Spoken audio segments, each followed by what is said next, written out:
unique. The context of Afghanistan is not something that the U.S. government can replicate elsewhere. And so that is why we are being explicit in urging Americans to avail themselves of these plentiful commercial options. Does your raising Afghanistan in that context only underline the point that the Secretary made on Friday, which is that you were worried about the state imploding?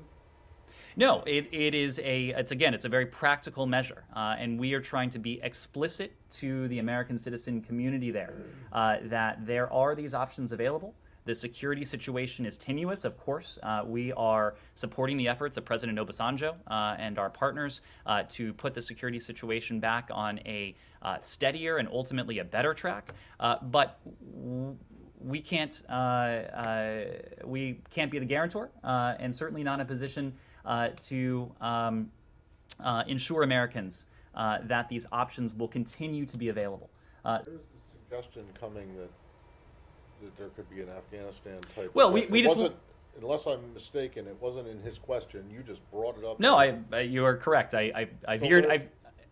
don't want there to be a misperception. Well, there wasn't one.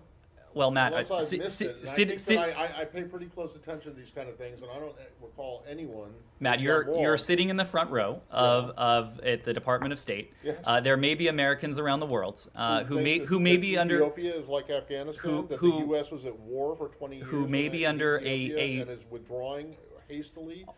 Our point, Matt, is that nobody has said this except for you, Matt. I don't get it. I know you have a perspective sitting there from the front row, but we talk to American citizens all day, every day. And you think that, so you're saying that there are American citizens who are in Ethiopia right now who think that somehow there's going to be a U.S. military evacuation of Americans from Ethiopia. I am saying we do not want there to be a misimpression that anything like what was undertaken in Afghanistan, which was unique in history, could be repeated anywhere.